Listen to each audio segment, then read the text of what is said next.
Okay, ni show para ambassador. Trade Development Foundation ni Jesu Kandu ambassador. Ni Bishop Marketing Manager Rwanda. Tuba turebera amakuru abagiye atandukanye. Kuri mwe mwagiye mu ambassador rero ese show wa ino ntambara irimo iraba hagati ya Israel ndetse na Iran. Ese ntacyo ibaza guba yahungabanya ku mushinga wacu wa Network. Nagiye nkubwiye ngo rero tera gatebe tyo twasha kwa twagendana tunamenye ino ntambara gahunda ifite. Ese ni ibintu bimeze bitse byagiye bigenda bitse byatsugoye bite. Tumenye icyo bizaduhungamanyaho cyangwa se icyo bigamije muri gahunda yacu ya Jesar and Nesara kuko byose nino byarateguwe kugira ngo nkubwire ngo rero wewe ufite icyo kibazo wabyumbaza cyo gihe cyo kuba nagusubiza kugira ngo tube twarebera hamwe gahunda yacu maze nawe ugeza no ku nshuro ya mbere kuri Papa Turu Rwanda ube wabasha kuba wakora subscribe maze urebe muri pinned comment ufate link irimo ubasha kuba joininga channel ubasha gukurikirana amakuru yose tunyuzamo yacu kugira ngo tubashe kuba twagenda neza kuri WhatsApp maze nunabishaka kuze ku joininga community zacu tubashe kuba twaganiramo tukadiscussinga tugahana ama ide ku mushinga wacu wa Network ndetse n'isi yose muri rusange system yacu kugira ngo tazigera aho usigara inyuma maze unasharinge ku bacuti bawe ama link ndetse n'ibiganiro byose dukora kugira ngo bashe kuba babyumva neza cyane tube twabasha kuba twagendana. Reka turebe noneho ino Iran na Israel ko bimeze tumenye urukono umupango upanze kuko abaricaye barabitsegura ntago ari ibintu byagiye bibaho gutyo gusa ahubwo ni gahunda handende cyane. Rero wowe turi kumwe ati Israel rero yabasha kuba yatagatsinga cyangwa se yakuzirika kuri Iran kugira ngo ibashe kuba byakubariza umutekano cyangwa se umugambi wa Trump warateguwe kuva kera cyose mu gihe cy'amezi 8 ashize mwituze rikomeye cyane maze noneho mu ijoro rimwe bikaba byatangira kuba byarasaba batangira kuba byaba umuriro kubera ko byari ibintu byagiye bitegurwa gahunda kuri gahunda. Ati barategereje they waited, barategereje they tracked, barakurikirana buri kimwe cyose and they planned, maze barapanga maze 8 months mu mezi 8 gusa byose byo birimo tegurwa.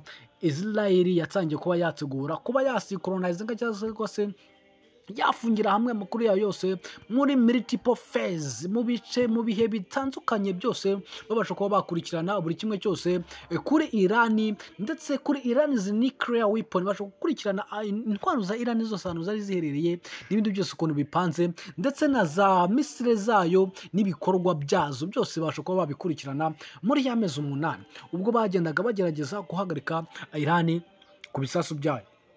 Ngora no ku itariki 16 z'ukwa gatandatu ngo it noted the illusion of peace, batangiye kuba bakurikirana noneho uburyo bagerageza kuba bahagarika ibijyanye n'amahoro kugira ngo bashe kuba bagera kuri operation zabo.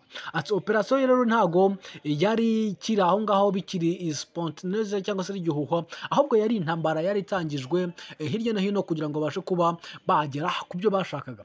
Ati rero uburyo bagomba kuba bakoresha n'uburyo bw'umwituza cyane bucicise ngira ngo Mossad murayizi yigiye gutera rwose bisanga yakugezeho mu ibanga rikomeye cyane utamenye kuntu byagenze byose yabiteguye muri coordination yose yo mwituza cyane mwituza rituje cyane ndetse basho kuba bagera aho safase ibintu bigomba kuba byabera mu buryo buri bwa diplomatic cyangwa se bwa diplomasi maze bakabasha kuba babikurikirana gahunda kuri gahunda kugira ngo intambara ize kuba yagerwa. Byose bikaba ari ibintu byagiye bikorwa mu mezi 8 yahise biri gukorana na Amerika mu ibanga rikomeye cyane kugira ngo bashe kuba bagera ku ntwaro ndetse na za nuclear weapon ndetse na za ballistic missiles zose za Iran mu buryo bugiye utangaje cyane nkuko turi kugenda atubirebera ahangaha. Ati rero dukomeje kugenda dushingiye kuri ibyo byose kuri izo raporo zagiye zitangwa. Ati Trump's administration cyangwa se ubuyobozi bwa Trump bwari buzi buri detail ikintu cyose kirimo kirabaho ngo ariko nanone ntibigeze bagerageza kuba babihagarika kubera ko bari mu mupango wabo, niyo mpamvu batigeze bajya kubihagarika ariko nyamara bari bazi buri kintu cyose kikugenda hakibaho. ngo muri publicity cyangwa se ukuntu bagiye babyamamaza ukuntu byagiye bigira mu baturage they played neutral, bagiye bakina nk'akazu yaze mu mukino mo hagati batabasha kuba bamenya bagaragaza aho bakigikiye uruhande rwanya rwo bakigikiyeho. Atariko none muri privately mu ibanga rikomeye cyane they cleared bakusanyije cyangwa se bateguye inzira ibintu byose bizanyuramo mu buryo bwari bugiye butangaje. Ngo the decision to launch war, umwanzuro wo gutangiza intambara ngo wose wateguwe cyangwa se wakozwe mu kwa 2024. Muranyumvira mana, mu kwa 2024 bwo bamaze kwemeza ko ino ntambara igomba kuba yabaho, ngo ubwo intelligence confirmed, ubwo abanyabwenge bakonfirminga cyangwa se bemezaga ko Irani igomba kuba had quietly accelerated in the aluminium enrichment, ahubwo bagomba bemeza ko Irani igomba kuba yakora byutse igaacceleringa mu buryo bw'intambara, ngo bakoze ku buryo Irani y'ubwayo cyangwa se intambara ya Irani bubwa bayihutisha mu buryo bwo kugenda, sinzi navuga ko ari ukubiyenzaho, ariko bakoze ku buryo baba acceleratinga kugira ngo babashe kuba baprovidinga intambara, babashe kuba bayitangiza. Ngo so Trump team kipe ya Trump yose yari aho ngaho ikiri muri still attempting bikira ngo bakiri kubitikanyaho the final diplomatic detented, kugira ngo babashe kuba bageza ku mwanzuro wo bageza ku ntambara iba yatangira, ariko binyujije muri Irani mu buryo bwo kuyiyenzaho cyangwa se kugira ngo babashe kuba Irani rubwo yatangiza urugamba, ariko none barabanje kumenya ibitwaro byabo byose ahantu biherereye ndetse n'ahantu babibitse kugira ngo bashe kuba bamenya ukuntu bazakoramo urugamba. Gusa muri kano kanya turi kubona ibintu birimo biraba, ntabwo tuzi abantu bari butsinde abandi, ariko nanone gahunda yose yarateguwe. Niba rero Amerika yarabasha kuba yategura runo rugamba yo na Israel bafite uko bateguye ibikorwa byayo, tugomba gukomeza gukurikira ibintu byose birimo biraba hirya no hino, kubera ko wari umupango turi kunyara tureba ukuntu wabyagiye bitegurwa kugera aho bigeze uyu munsi. Ngo ariko nanone ngo nubwo byagiye bigaragara gutyo, byagiye bigaragara ngo inyuma y'amarido, ngo Israel official say to USA yabasha kuba yaganira na leta zunze ubumwe za Amerika, ngo ndetse gave a clear green light, Amerika iyoha uburenganzira busesuye bwo kuba yakora yakwinjira mu rugamba, ndetse bemerera Israel ko bazagerageza to monitor, gukurikirana buri kintu cyose kuri higher value ku kigero cyo hejuru cyane, batagetinga without interface, cyangwa se nta kintu cyane kijemo cyabasha kuba cyabyitambika, ariko bakakurikirana buri kimwe cyose ku mugaragaro. Ngo the global media debate, ibitangazamakuru bitangira kuba byakora debate biganiraho bisanctioninga, cyangwa se debate bisanctioning, cyangwa se ibitangazamakuru birahagarikwa bibuzwa kuba byakwivanga muri summit cyangwa se muri kino gikorwa kirimo, ahubwo babasha kuba forwardinga kuri basis where aho being positioned, aho bagomba gufatira position z'urugamba zabo, ahubwo ariko bakumira itangazamakuru rigomba kuba ryamenya buri kimwe cyose kirimo kiraba mu buryo bwagiye butegurwa mu ibanga ryari rihari rikomeye cyane. Ngo noneho ngo satellite emergency delayed in, satellite zose emergency delayed in bizabasha kuba zakererezwa muri no rugamba, cyangwa se ntizibazimira ko zatanga amakuru y'urugamba bitewe n'iperereza cyangwa se n'ubuneko bagiye bakora amakuru bakokore bazimanipulatinga cyangwa se gukurikirana, bagenda bayahagarika kugira ngo bayafatire hirya no hino. Ngo and commanded significantly prepared, no n'amategeko atangira kuba yasinywa ndetse aranategurwa azagenga runo rugamba rwose nkuko turi kugenda tubirebera.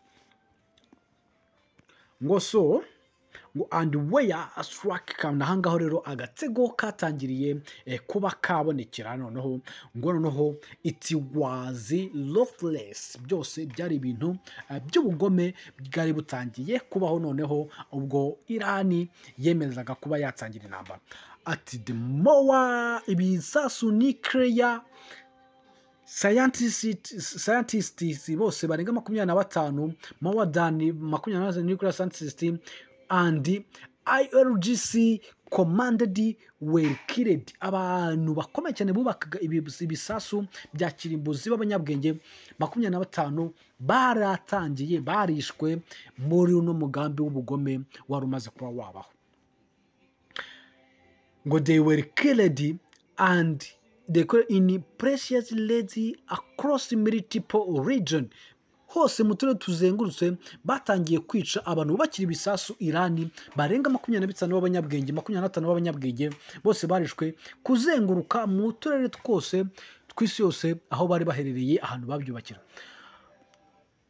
ngo including Tehran, harimo no muri Tehran naho barahageze naho barabica, ndetse no muri Isfahan, Tehran and Isfahan, and deep inside the unheaded military compound, ndetse no muri birindiro bya military zose hose barazenguruka bagenda bica abantu bagabo b'abanyabwenge bubatse bino bisasu, bubaka ibisasu bya nuclear weapon bya Irani, bagenda basanga aho bari hose bagenda babica mu ibanga rikomeye cyane. Some target were eliminated the backup ballistic munition, no kuvuga ngo target yabo yari gutagatinga gukuraho some with bunker bustling monitor, cyangwa se ibikoresho byose bakoresha bari kubaka ibikorwa bya kirimbuzi hirya no hino ku isi mu buryo bugiye butandukanye, ndetse n'ibindi bigiye bitandukanye. Rero bagerageza kuba bakurikiranira mu buryo bwo coordinatinga drone attack, gukurikirana uburyo drone zabo zatakingamo cyangwa se ziteramo ibitero byazo, babasha no kuba babikurikirana.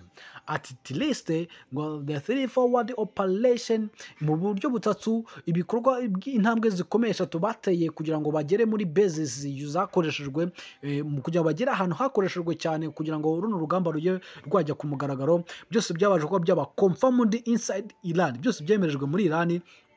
Nk'ibigihamya cyabyo nuko proof nuko internal collaboration was part of execution. Bose internal collaboration, imikoranire yabo yabashije kuba yaba nk'ikimenyetso cyo kuba hatangizwa intambara, kuko bagerageje kuba bakwiyanza kuri Iran kugira ngo yatangiza intambara, maze babashe kuba bagera ku bisazo bya kirimbuzi aho bagiye babibika, banamenye ubudahangarwa bwabyo, babashe kuba babigeraho. The extent and the infiltration should retire very regimes cunning and secrecy. Byose babasha kuba babigeraho mu ibanga rikomeye cyane, kandi babasha kuba bagerageza uburyo bwose baterifyinga cyangwa se batorwa buri hantu hose, babasha kuba bamenya ibyaho byose byakorerwa mu buryo bugiye butandukanye. Mu mabanga rero yarahari yose nuko ikiswe state micro Rubio, cyangwa se state y'ahantu bagiye bakoresha gutyo bakorera ibyo byose, habasha kuba hakitwa ini unilateral cyangwa se unilateral, ahantu bakoreraga bino bintu bahise unilateral. Atariko nanone ati nubwo ino technical yari hari, ngo Trump smart yarabizi neza ko birimo birakorwa mu ibanga rikomeye, kandi akaba yamaze kuba yatanga uruhushya rwo kuba byabaho cyangwa se urugamba rwaterwa hirya no hino. Ati kandi ntabwo byari umwanzuro wa Israel gusa, ati ahubwo cyari igice cyo kubroadcastinga uburyo bwo kugaragaza strategy, uburyo bwose bugomba ko bwakorwamo. Ntabwo byo rugamba gusa, ubwo banateguye n'uburyo strategy rugamba ruzakorwamo, barimo barakuraho nuclear treated before 2025 kugira ngo bakureho uburyo bw'ibitwaro bya kirimbuzi mbere y'uko twinjira muri 2026, kuko no mwaka wa 2026 cyane niho ibintu byose bigomba kuba byaramaze gukurwa mu nzira, system ya KFS itangiye gukorwa 100% cyangwa se ya Jesara and Nesara. Ngo deprecated Iran's ballistics, batangiye kuba bagera ku makomande y'ibitwaro bya kirimbuzi bya Iran hirya no hino, ndetse baforcinga globalist intambara, bakora ku buryo intambara yose y'intwaro za kirimbuzi bayigenerera agenda yayo y'ukuntu igomba kuzaba yarangira, bayakorabsinga mbere y'uko binjira muri stage y'ikindi kintu cyo mu hagati bagiye kwinjiramo muri Middle East crisis, mbere y'uko binjira mu bukungu bugomba kugwa hasi mu burengerazuba, mu burasirazuba bwo hagati, bakahateza crisis cyangwa se kugwa hasi kw'amafaranga binyuriye muri KFS babanje gukuraho muri Jesara and Nesara implementation. Bivuga ngo gahunda igiye izakurikiraho ni gahunda yo kuteza crisis mu burasirazuba bwo mo hagati ku isi yose mu buryo bwo kuhateza ikibazo cy'ubukungu bukeya, maze babanza kuba byose bikaba bizaza muri 2026 cyane cyane, ariko ibingibi bakabanza bagakuraho intambara z'ibisasu n'intwaro za kirimbuzi za nucleaire. Bagomba kuba bamenya neza aho zirimo zirarasirwa naho zirimo ziraturuka kugira ngo babashe kuba babihagarika mbere kwinjira muri 2026. Byose akaba ari umupango rero wa KFC ndetse na Nesara ndetse na Jesara nk'uko barimo barabisobanura. Ngo Irani response has already begun. Irani yatangiye kuba noneho yasubiza kuri no ntambara, urabayiyenjeje tangira kuba yarasa, bivuze ngo bo uko babibara umupango wabo urimo uragenda neza cyane kubera ko batumye Irani ikora ibyo bashakaga byo kuba yatangiza intambara ku giti cyabo. Ngo with help from irafashwa from Houthi proxies, they are hano kuva muri no Houthi proxies, they track Tel Aviv, bagerageza gutera muri Tel Aviv ndetse n'ahandi hose hagiye hatandukanye hazakomeza kugenda haza bateganyije. Ariko nanone ibingibi ntacyo bivuze ngo kubera ko it is retaliations ntabwo ari ibintu byabo byari bitunguranye cyangwa bagiye bategura, ahubwo ni ibintu byateguwe n'umugambi wa Israel ndetse na Amerika. Nubwo bahatera muri Tel Aviv n'ahandi hagiye hatandukanye muri Tehran n'ahandi hose, ni umupango wagiye utegurwa. Ngo it's what it is operationally revealed. Nguku ni ku rugamba rumwe ruragaragara ko rumwe ratera muri Tel Aviv. Atariko ngo Trump real intambara yanyo ya Trump is not just with the deep state home. Ntabwo ari gusanga ba deep state mu ngo zabo gusa, ahubwo ni ukugera hirya no hino ku isi yose, abroad, hakurya hose aho babarizwa hirya no hino babasanze muri ibyo bice byose. Ngo Tehran is the node. Tehran ni umutima wa global network cyangwa se wa deep state. Ahantu hose ibarizwa niho hantu hose Tehran niho hantu hambere bagombaga gukoreshwa kugira ngo bashe kugera n'ahandi hose abo bantu bagiye bajya hirya no hino hose kugira ngo bashe kuba babageraho babarimbure muri gahunda ya Jesra and Nesara. Ngo noneho ngo Israeli ngo just saved yo ibashe kuba yarokoka cyangwa se yakira aba bantu bose babi bayirimo hirya no hino. Ngira ngo murabizi ko nagiye mbasobanura ko deep state ikoresha icyo bita Mossad satellite kugira ngo iyobore, bivuze ngo ikorana n'igisirikare cyangwa se n'ubutasi bwa Israeli. Niyo mpamvu bwamunzwe na deep state, ari mpamvu rero ino ntambara yateguwe kugira ngo bashotore Irani, itere Israeli. Nimara gutera Israeli bahite bagera ku bitwaro bya kirimbuzi bya Irani n'ahandi hose iherereye hirya no hino, babasha no kugera kuri deep state hirya no hino banyuriye kuri Tehran ndetse na Tel Aviv hirya no hino bari kuhatera. Bivuze ngo umupango wa Jesra na Nesara kugira ngo bashe kugera kuri deep state aho iri hirya no hino ku isi yose, babashije ko bakoresha umuyoboro mugari wo muri Tehran wo muri Tehran kugira ngo bashe ko bagera Tehran, babashe ko bagera kuri buri kimwe cyose, babashe ko bagikurikirana banyuze muri Tehran yo muri Israeli hirya no hino, maze Israeli yo ibashe kuba yaba saved cyangwa se yarokoka muri zino ntambara zose, cyangwa se bayirokora bano bagabo bitwa deep state hirya no hino kuko bakabye isi yose. Ngo rero ntuteganya ko ntiwe expectinga ko ibingibi birangire mu minsi mike ya rwose no ntambara, kuko ni urugamba rukomeye cyane agomba kuba bajyamo, ngo ahubwo we expectinga ko ushobora kuba wanabigaragaramo hibwo isaha n'isa yare yose, kuko ntabwo urugamba ruza kuba rwarangira. Kugira ngo murabizi ko bishobora no guteza intambara ya gatatu y'isi, ariko reka turebe aho biragana. Ariko nta gahunda yo kuba byarangira mu minsi mikeya, ahubwo ni uko wako expectinga ko ushobora kuba wabasha kuba waba involved muri ibi ngibi mu buryo bumwe cyangwa se ubundi.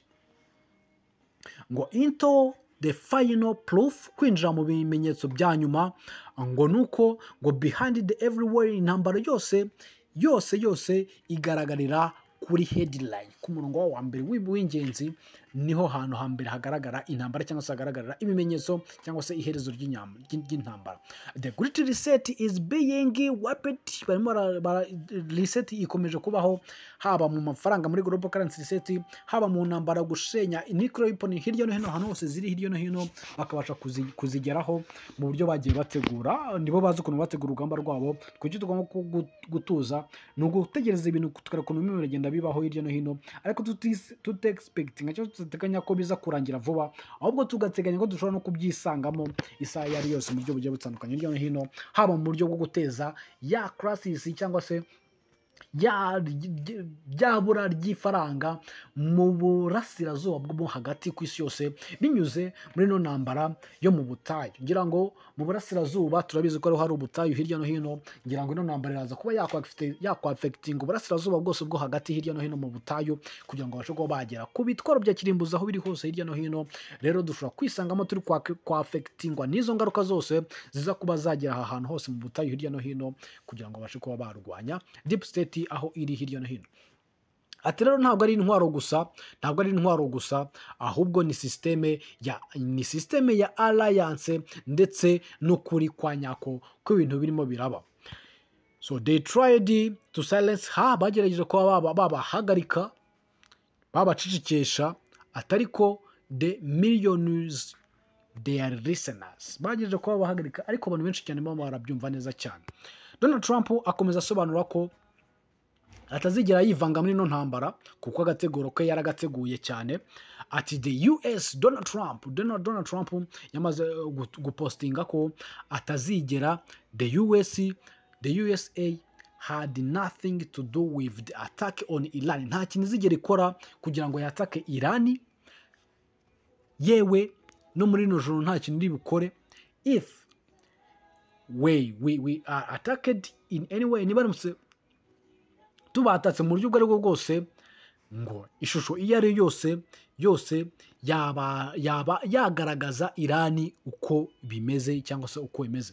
The full strategy, uburyo bwose bakoreshamo ni ukugira ngo babashe kuba bagaragaza might, ni ukugira ngo bagaragaze strength, ni ukugira ngo bagere kuri USA n'intwaro zayo zose.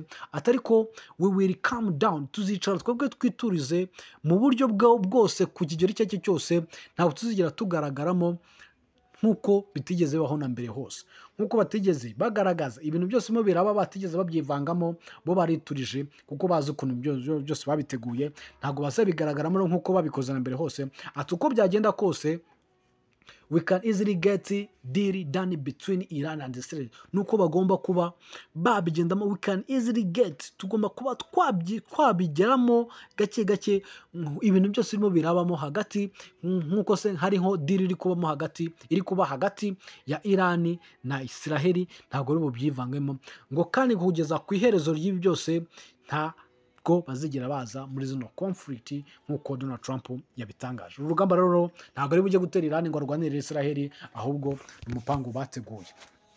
Ngo the Trump once again claim, yamaze kuba yaklaminga ko atari bugere had nothing to do with the attack the Iran, ntabwo ari bwatake Iran.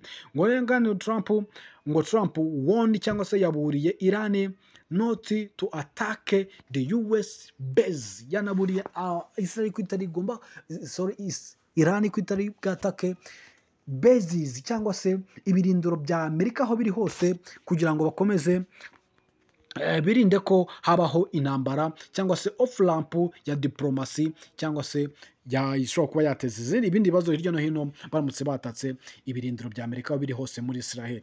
Ngo twizere ko rero diplomasi iza kuba yakomeza kuba yakubahirizwa muri Iran, kandi bitari baza kuba byavugwa hirya no hino ko barenze imbibi bakajya kwataka ibirindiro bya Amerika aho biri hose muri Amerika cyangwa se muri Israel hirya no hino, babigabaho ibitero mu buryo bugiye butandukanye. Nibwo bashobora kuba habaho ibindi bitewe nuko batatse ibyo byose. They tried to silence her, bagerageje kuba bamucecekesha, ariko nanone benshi cyane bamwe barumva ibintu birimo biraba. Niyo mpamvu rero uru rugamba ni gahunda ya Jesara and Nesara igenda itegurwa hirya no hino, kubera ko ari ibintu byose bategura. Rero ukurikiye Pipeline to Rwanda, menya ngo ni Shomparo Ambassador turi kumwe, ugenda kurikirana amakuru yose akabagezaho ku gihe. Menya ngo rero gahunda ni gahunda, ngo ni Shomparo Ambassador, Business Better Marketing Manager, Jessica Ambassador and Straight Dream Foundation and ciao. Menya ngo byose turi kumwe, gahunda ni gahunda. Show I'm back.